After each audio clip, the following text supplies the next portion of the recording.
दाढ़ी सड़क पर तमाशा दिखा रहा था और देखने वाले की भीड़ लगी थी। उसमें कुछ सफ़ेद पोश पढ़े लिखे लोग भी टाई और बेल्ट लगाए वहाँ पर खड़े थे।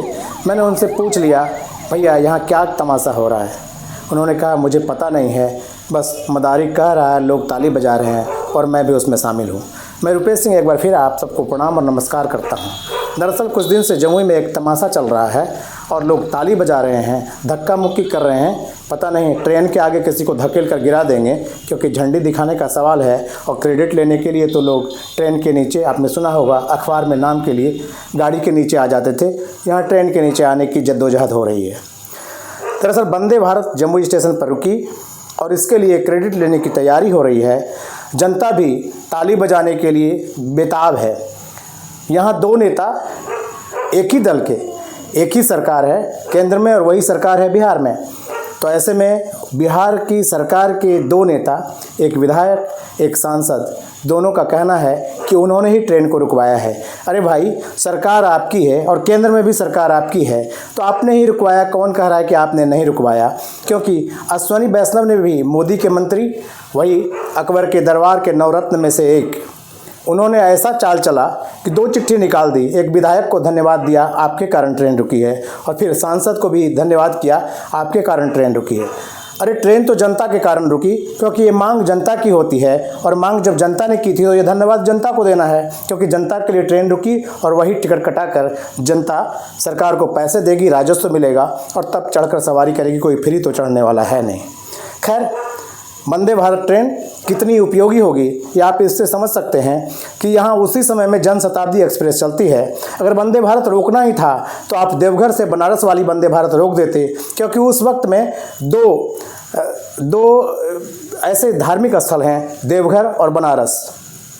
ऐसे दो ज्योतिर्लिंग को जोड़ने के लिए उस वंदे भारत को अगर आपने रोका होता तो बनारस और देवघर एक दूसरे से कनेक्ट हो जाते, पर्यटन के रूप में ये क्षेत्र का विकास हो जाता, क्योंकि ये महावीर की धरती है और यहाँ लछवाड़ में जैनों का बड़ा एक धार्मिक स्थल है। यहाँ देश विदेश से लोग आते हैं। तो इसको जैन सर्किट बनाने की बात चल रही है। राजगीर, गया, जमुई, इसको जोड़ते हुए देवघर से, अगर आपने देवघर से बनारस वाली वंदे भारत रोकी होती और उसका उपयोग इस तरीके से भी होता कि उस वक्त में लोग मुगल सराय बनारस चले जाते, दीनदयाल उपाध्याय जिसका नाम है, तो वहाँ से दिल्ली जा सकते थे, लेकिन आपने रोका पटना से हावड़ा जाने वाली वंदे भारत को। उस वक्त जनशताब्दी एक्सप्रेस चलती है जिसका किराया काफ़ी कम है वंदे भारत से। ऐसे में कहीं जनशताब्दी पर ग्रहण न लग जाए, इसकी चिंता मुझे हो रही है, क्योंकि वंदे भारत में सफ़र करने वाले की संख्या काफ़ी कम है। जनशताब्दी और गरीब रथ, लालू प्रसाद की चलाई दो ऐसी गाड़ियां हैं जो खूब पैसा दे रही है और जनता को भी सहूलियत काफ़ी मिल रहा है। लेकिन वंदे भारत, इसमें लोग चढ़ने वाले की संख्या कम है, लेकिन बावजूद क्रेडिट लेने की होड़ लगी थी। तो मैंने सोचा क्यों ना पड़ताल कर ली जाए कि किन किन नेताओं ने किन किन गाड़ियों को रोका और कितना होर्डिंग लगवाया है, क्योंकि यहाँ दो होर्डिंग लगा है और दोनों होर्डिंग में अलग अलग क्रेडिट लेने की बात है। तो मैंने जब पड़ताल की तो ध्यान आया, वो वक्त था जयप्रकाश नारायण यादव केंद्रीय मंत्री थे और लालू प्रसाद उस समय रेल मंत्री थे।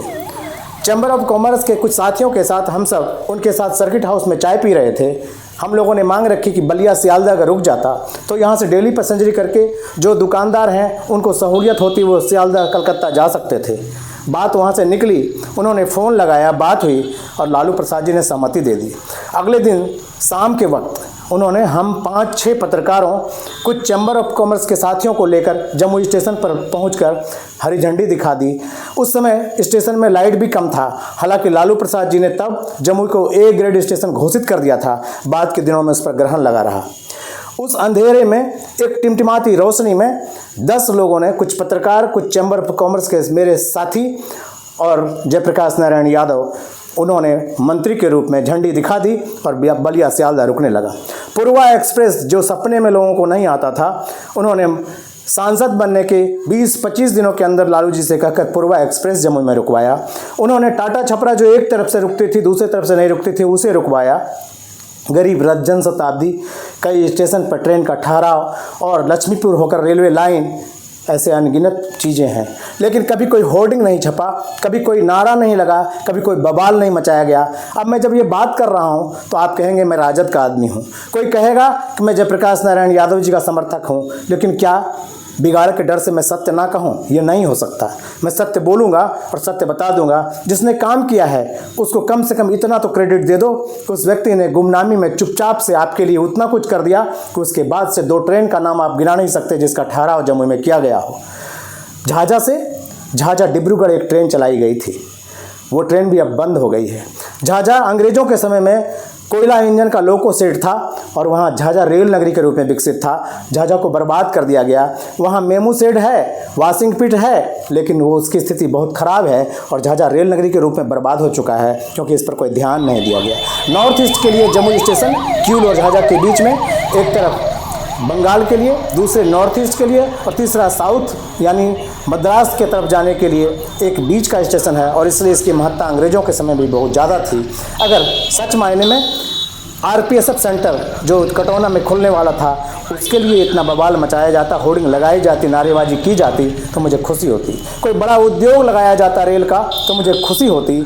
मुझे खुशी तब होती जब वंदे भारत की जगह आपने जमुई, झाझा, किऊल और महावीर की जन्मस्थली को जोड़ते हुए एक ट्रेन का कोई सर्किट बना दिया होता, पर्यटन के रूप में विकास की संभावनाएं खोज ली होती।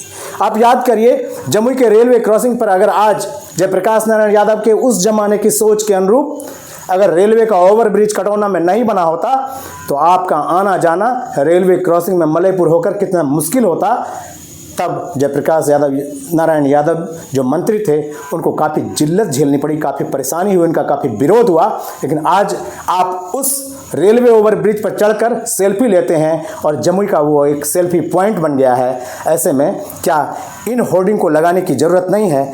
जनता आप क्या मदारी के आगे उसी तरह ताली बजाते रहेंगे या अपने मंत्री, विधायक और सांसद से ये पूछेंगे कि उन्होंने रेलवे के नाम पर कोई कारखाना तो जम्मू में नहीं लगा दिया है? आरपीएसएफ का जो सेंटर बंद कर दिया गया था, अब केंद्र और बिहार में दोनों जगह उनकी सरकार है, क्या उसे दोबारा चालू किया जा रहा है? क्या कटौना होल्ड जो बंद पड़ा है क्या उसे दोबारा चालू किया जा रहा है? अगर नहीं तो ये ताली किसके लिए बज रही है? और एक वंदे भारत ट्रेन में झंडी दिखाने के लिए जरा धक्का मुक्की आप भी देखिए। धन्यवाद, प्रणाम। सब्सक्राइब कर लीजिएगा, बेल आइकन दबा दीजिएगा और अपने दोस्तों, मित्रों, रिश्तेदारों के साथ शेयर कर दीजिएगा। यदि अब तक आपने इस चैनल को लाइक, सब्सक्राइब और शेयर नहीं किया तो अपने दोस्त मित्रों में शेयर करके मुझे प्यार समर्थन दें।